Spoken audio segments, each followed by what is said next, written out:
Présidentielle 2023, pluie d'arrestations de militants de l'opposition gabonaise à Libreville.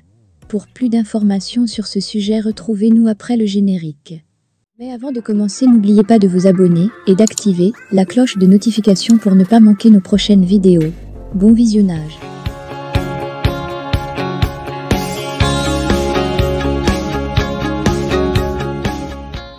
Malgré la coupure d'Internet et l'instauration du couvre-feu, les militants de l'opposition ne sont toujours pas à l'abri des foudres judiciaires du régime d'Ali Bongo.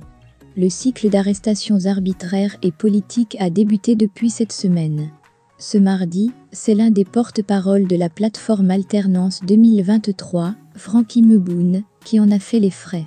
Il serait depuis retenu dans les locaux de la Direction générale des contre-ingérences et de la sécurité militaire, DGCISM, renseignement militaire rattaché à la présidence gabonaise, communément appelée B2.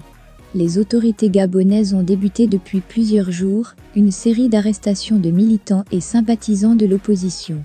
Une répression qui s'ajoute à la coupure du signal des médias d'information internationaux tels que RFI ou France 24, tous suspectés par le gouvernement sortant de favoriser l'opposition dans leur programme.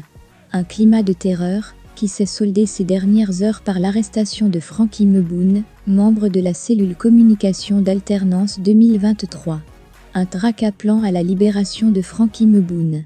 Le militant de l'opposition gabonaise est par ailleurs vice-président du parti Reagir, qui a soutenu la candidature consensuelle du PR, Albert Rondo Ossa, donné vainqueur du scrutin de samedi. Selon plusieurs sources proches, l'opposant a été arrêté ce mardi matin aux aurores à son domicile par des hommes encagoulés.